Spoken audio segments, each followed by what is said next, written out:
I never told my son what I kept hidden inside the grandfather clock at the back of my repair shop. When he married a woman who saw my life's work as nothing more than a number on a balance sheet, I made sure every move she made was documented. One afternoon, my shop assistant called me from the back room, her voice barely above a whisper. "Mr. Calloway, you need to come see this. Your daughter-in-law is in here, and she's going through your desk." I had been waiting 18 months for this moment, and everything I had quietly prepared was about to change the direction of my family forever. I'm grateful you're here with me. Before I tell you what happened that afternoon, leave a comment that says the word protect if you believe real love sometimes means shielding the people you care about from the very worst version of themselves. There is a particular kind of quiet that settles over a watch repair shop after the last customer leaves. It isn't the quiet of emptiness. It's more like the quiet of a held breath. Every piece on those shelves is waiting for someone's hands, waiting for its purpose.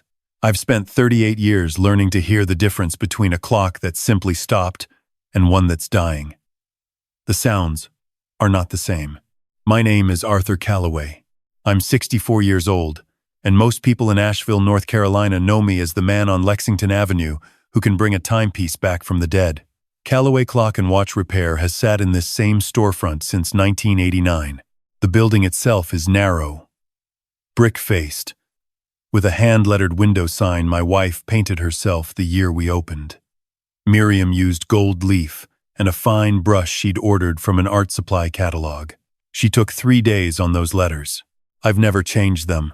Inside, the walls hold more than inventory. They hold memory.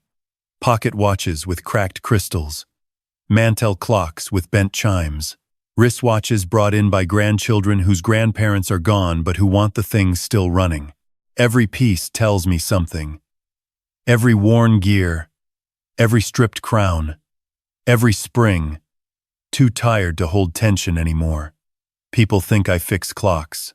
What I actually do is refuse to let time stop for the things that matter. My workshop is in the back of the shop, separated from the front by a low wooden counter and a doorway hung with a bead curtain Miriam bought at a craft fair in 1994. She said it gave the place character. I said it made me feel like I was walking into a fortune teller's tent every time I went to work. She laughed for about a week about that one. Miriam passed 8 years ago. Ovarian cancer, stage 4, discovered in October, and gone by February. The fastest and most devastating 5 months of my life. She was 57 years old. She had plans for 60. She left me a lot of things when she went. She left me the shop, the lease, the customer ledger going back 2 decades. She left me her gold leaf paintbrush, still wrapped in a cloth in the top drawer of her desk. She left me our son, Daniel, who was 26 at the time and already beginning to grow into a man she'd be proud of. And she left me a clock. Not just any clock.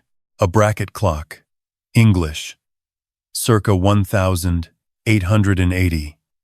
With a fruitwood case and a brass dial that still shows every hour in Roman numerals the way the maker intended. She'd bought it at an estate sale the year before she got sick. She spent 3 weekends restoring it herself, which was unusual for her. She was a bookkeeper by trade, not a clockmaker. But she wanted to learn, she said. She wanted to understand what I loved about the work.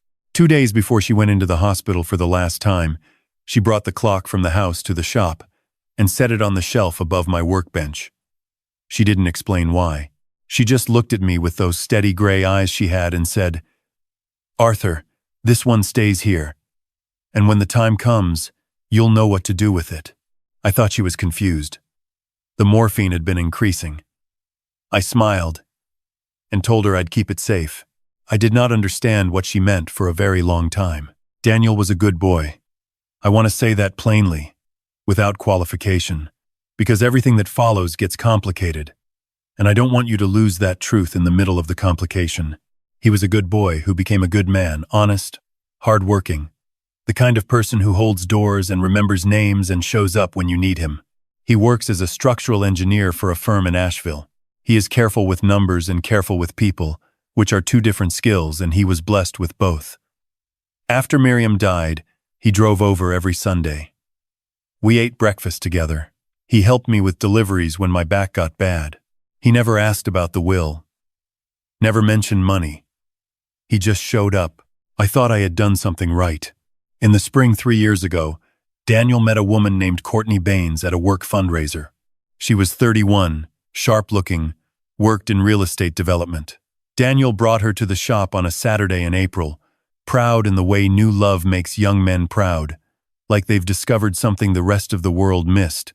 She was attractive in a deliberate way, the kind of put-together that takes real effort to look effortless.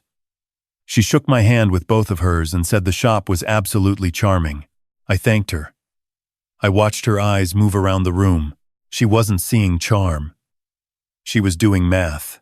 I recognized it because I had seen that look before. Estate sale appraisers have it. Attorneys handling probate have it. It's the look of someone who has already separated a room into columns before they know what's in it.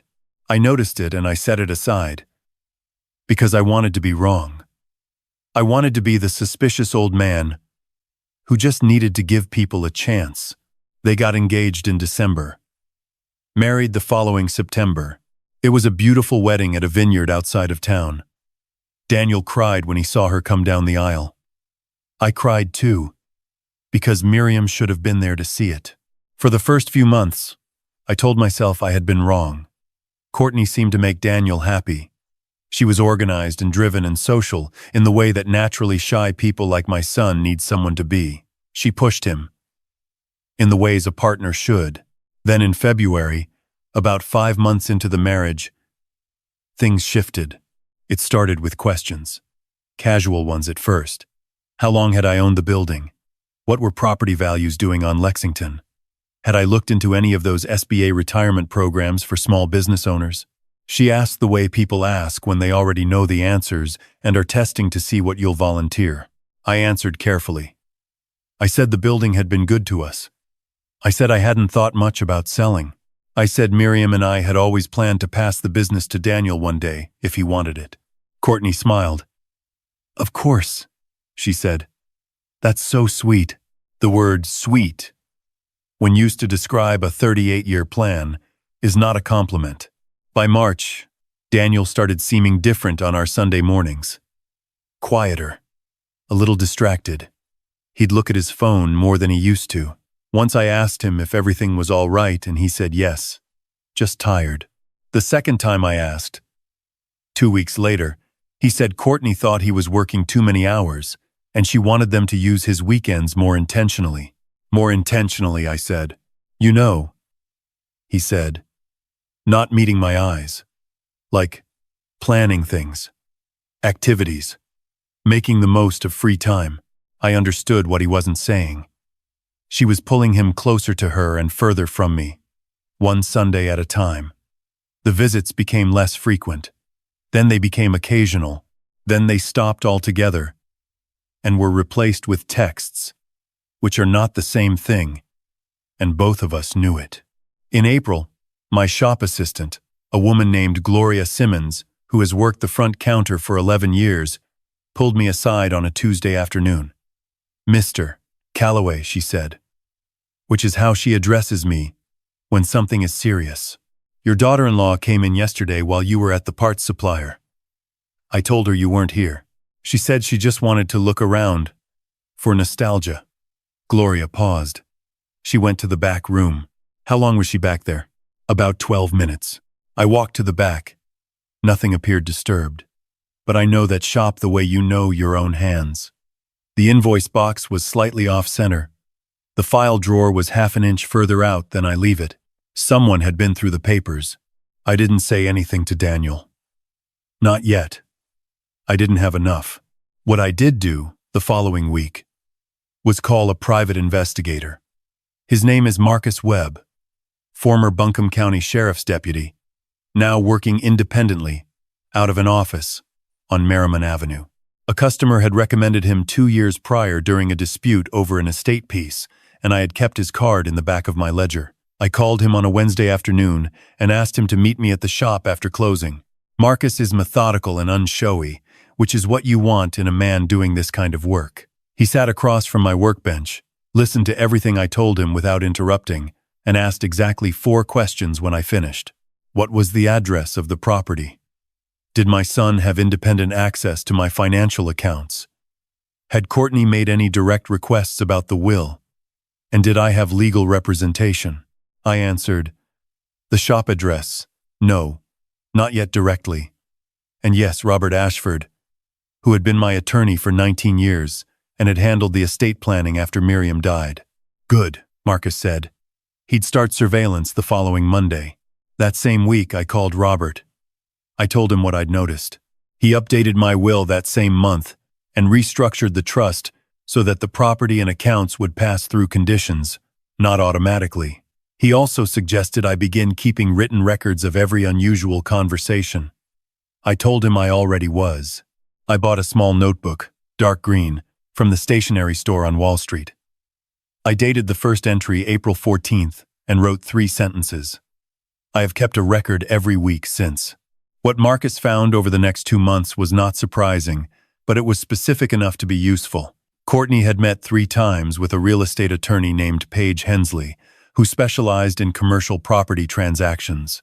The meetings had taken place at a cafe downtown, not at a legal office, which suggested she was being careful about paper trails. Marcus also documented 2 phone calls captured through legal means from outside in which Courtney was overheard discussing the Lexington property and the estate timeline with a person whose voice he had not yet identified. In June, I saw the timeline comment myself. I had driven to Daniel and Courtney's house unannounced, something I hadn't done before, but I'd been invited for a cookout and arrived 40 minutes early. Daniel was in the backyard. I came around the side gate and heard Courtney inside on the phone. The kitchen window opened because it was warm. I wasn't trying to listen, but I heard clearly. I don't know how much longer we're talking, Paige. He's 64, and he's on blood pressure medication, and he works alone in a basement every day. I'm not being morbid. I'm being realistic. At some point, this property becomes a decision. A pause. Yes. Daniel is aware we need to think about the future. He just needs more time to come around. I stood on the other side of that gate for about 30 seconds. Then I walked back to my car, sat in the driver's seat, and called Marcus. I gave him the name Paige Hensley. I told him what I'd heard. I told him I needed documentation. He found it within 2 weeks. Paige Hensley had already drafted a preliminary proposal for the sale of the Lexington Avenue building contingent upon a change in ownership. The proposal named Courtney Calloway as the transitional contact. My son's name was not on it. I want to pause here and tell you something I have not told anyone, except Marcus and Robert and Gloria. The night I read that proposal, I sat in the back of my shop for 3 hours with the lights off. Not because I was devastated, though I was, but because I was thinking about Miriam, about what she knew and when she knew it, about that bracket clock she carried in from the house and set above my bench without explanation. I got up and looked at it in the dark. Fruitwood case, brass dial.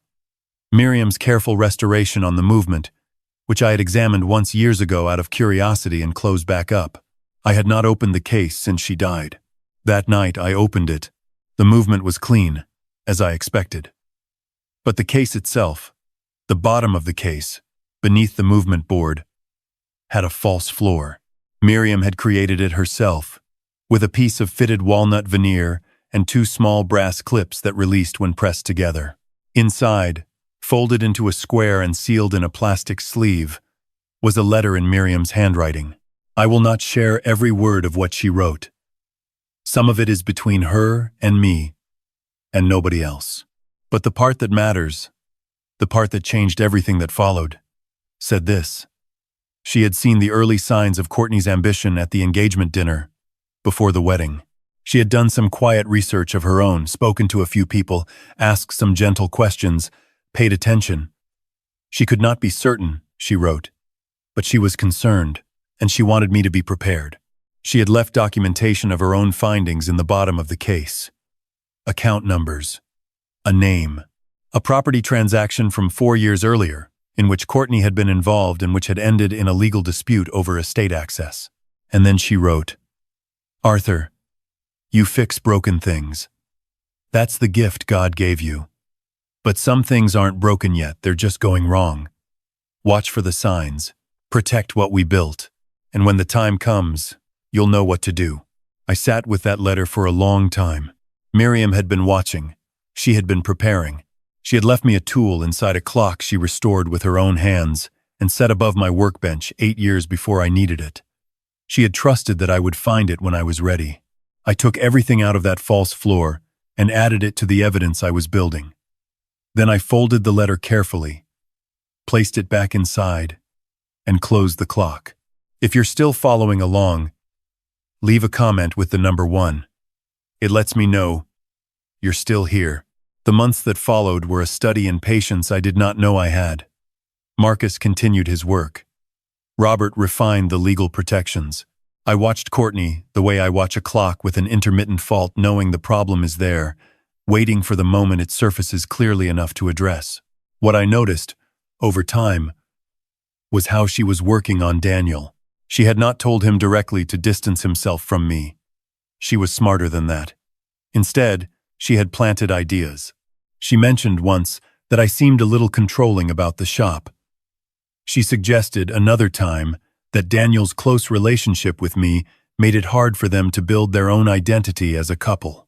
She brought up Miriam in ways that were meant to comfort, but actually kept Daniel low, soft comments about how hard it must be to feel like he couldn't measure up to his mother's memory, how maybe he idealized the past. None of this was said to me directly. I learned it from Daniel himself.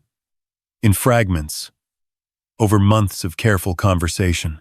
He would say something slightly off a framing I didn't recognize, a hesitation where there hadn't been one before, and I would make note of it, page after page in the green notebook.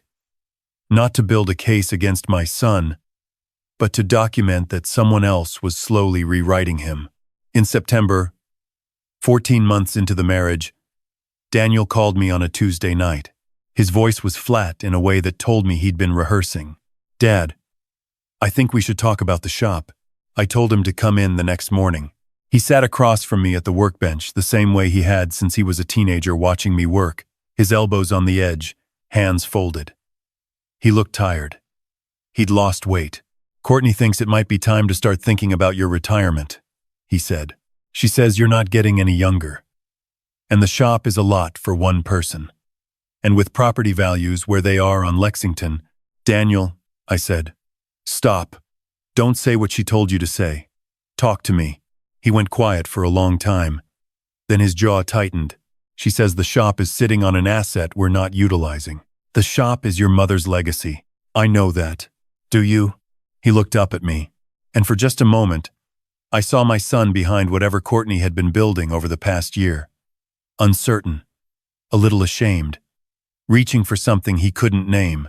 "Dad, I don't want to lose the shop," he said quietly. She makes things sound so reasonable. And then I don't know what I actually think anymore." I leaned forward. "Then I'm going to tell you something, and I need you to listen without going home and talking about it tonight. Can you do that?" He nodded. "There are things happening around this shop that you don't know about. I'm not ready to tell you everything yet, because I need a little more time. But I need you to trust me, the way your mother trusted me. Can you do that?" He looked at me for a long time. "Is Courtney involved? Give me 3 more weeks." He didn't like it, but he nodded. Those 3 weeks were where everything came together. Marcus obtained the documentation I needed.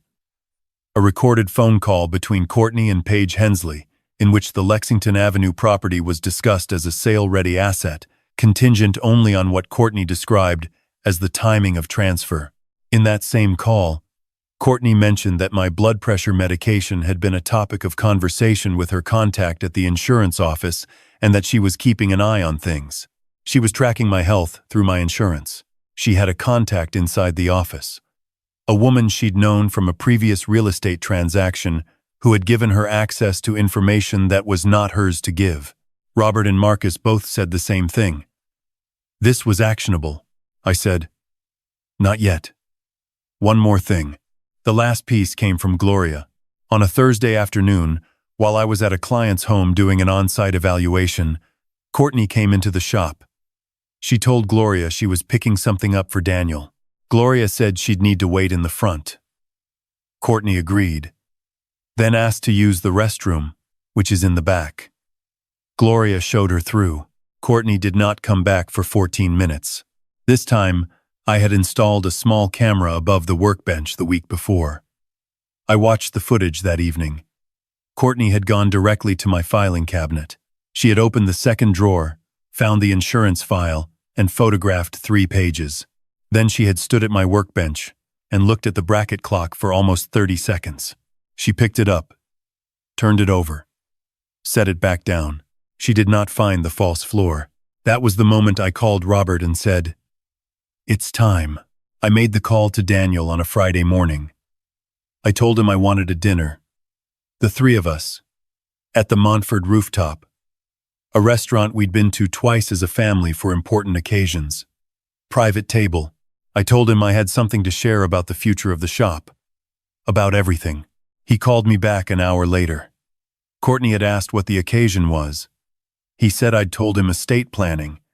She had told him she thought that was wonderful, and she would look forward to it. I told him the dinner was in 6 days. He said Courtney seemed excited. I told him to trust me.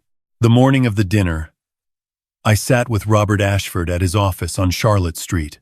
We reviewed everything we had prepared: the updated will, the trust conditions, the legal documentation of Courtney's meetings with Paige Hensley, the recorded call, Marcus's full written report. Robert had also coordinated with an attorney colleague who had agreed to be present at the restaurant, seated at the bar, available if the situation required legal witness. I asked Robert one question before I left. Was everything in order? He looked across the desk at me, the way people look when they want to say yes, but need it to mean something. Everything, he said, is exactly where it needs to be. I went back to the shop, opened the clock one last time, took out Miriam's letter, and read it slowly. Then I folded it into my inside jacket pocket. I was not going to share it publicly. It belonged to me. But I wanted her near me that night. At 7 o'clock, I walked into the Montford in my gray suit, with the bracket clock wrapped in canvas under my arm. Daniel was already at the table, quiet and straight-backed. Courtney was across from him, dressed beautifully, the picture of a woman who had come to hear good news. She smiled when I sat down. Warm. Practiced. "Arthur," she said, "this is such a wonderful idea. It's so important to get things organized."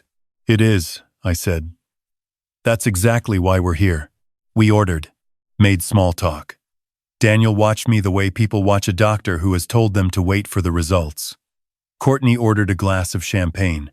When the main course was cleared, I set the clock on the table between us. Courtney looked at it. "Is that Miriam's clock?" "It is," I said. "She restored it herself, the year before she died. She asked me to keep it at the shop. She told me I'd know when the time came to use it." Courtney laughed softly. "That's lovely. So sentimental. There's something inside it," I said. "My wife was a careful woman. She saw things other people missed, and she prepared for them. She left me a letter in a hidden compartment she built herself." The smile on Courtney's face changed slightly. "Not much. Just enough." I opened the case, released the false floor, and set Miriam's letter on the table. I did not read it aloud. That was not for the table. Instead, I set beside it a printed copy of Marcus's report, the meetings with Paige Hensley, the insurance records, the recorded call. "Courtney," I said, "this is a document you should read carefully. My attorney has a full copy. So does the insurance commission." Daniel looked at the papers. His face went still. I kept my voice level. "You have been meeting with a real estate attorney to arrange the sale of my property. You have been accessing my health insurance records without my consent. You told your attorney that you were watching for a transfer of timing. And 2 weeks ago, you came into my shop while I was away and photographed documents from my private files." Courtney set down her glass. "Arthur, I think you've misunderstood." "I have not misunderstood anything. These are out of context. I was only—" "Courtney." Daniel's voice was quiet. Final. She turned to him. "Don't," he said. The silence at that table was the loudest thing I have heard in 64 years. Robert's colleague at the bar caught my eye briefly. I gave him a small nod. He went back to his drink. Courtney's composure fractured piece by piece, the way old glasswork cracks slowly. Then all at once, she said things. Justifications, half-truths. A version of events where her intentions had been good and her execution had been misread. Daniel said almost nothing. He looked at the papers. He looked at me. He looked at his wife with the expression of a man reading a map for a place he thought he knew and finding all the roads have changed. When Courtney stood to leave, I said one more thing. The shop is not a transaction. It is your mother's work and mine, and it will pass to people who treat it that way. My attorney will be in contact with yours next week. She left. The door of the restaurant closed behind her. Daniel and I sat in the quiet for a while. How long? He finally said. 18 months. He looked at his hands. Why didn't you tell me? Because I needed you to be able to look her in the eye without knowing. And because I needed time to be certain. You were protecting me. I was protecting your mother's work. And yes, you. He was quiet for a long time. Then, the clock. She left a letter inside the clock. 8 years ago. He pressed his hand flat against the table, steadying himself. She knew. She suspected. She wasn't certain. But she prepared. Daniel looked at the bracket clock sitting in the middle of the table, fruitwood case and brass dial and Roman numerals, still telling time the way it had been built to do. She was always 3 steps ahead of everything. He said softly. She was, I said. That's who she was. We sat there for an hour. We didn't talk much. Eventually we walked out together into the Asheville night. Downtown lit up in the easy way it gets in autumn, and stood on the sidewalk for a moment before we went to our respective cars. I'm sorry, Dad, he said. You don't have anything to be sorry for. Ilitha, you trusted your wife. That's not a failure. That's just love. He nodded. I gripped his shoulder. He put his hand over mine briefly, the way his mother used to. Then we said goodnight. I drove back to the shop, parked in the alley, took the bracket clock inside, and set it back on the shelf above the workbench where Miriam had placed it 8 years ago. I wound it because it had been sitting still since I'd lifted it from the shop, and I let it begin again. I stood in the back room listening to it tick. In the weeks that followed, the legal process moved the way legal processes do, slowly and without drama. Courtney's contact at the insurance office was reported and subsequently terminated. Paige Hensley's firm sent a letter indicating they were withdrawing from any transaction related to the Lexington property. The documentation Marcus had gathered was thorough enough that no further escalation was required. Everyone simply stepped back and let the thing dissolve. Daniel filed for divorce in November. He told me Courtney had agreed not to contest it, which was the first honest exchange they'd had in longer than he could remember. He moved back into the small house he'd owned before the marriage, on a quiet street not far from the shop.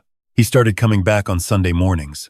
The first Sunday, he showed up with coffee and a bag of pastries from a bakery on Haywood and stood at the front counter the way he used to stand when he was 15. I didn't say anything. I just unlocked the door and let him in. We didn't talk about Courtney.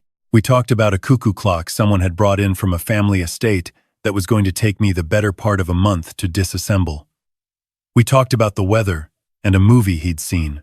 We talked the way fathers and sons talk when they're relearning the rhythm of each other after time away. 2 weeks later, I taught him how to clean a movement for the first time. He wasn't naturally gifted at it. He was too quick. The way engineers are always trying to solve when the job is to understand first.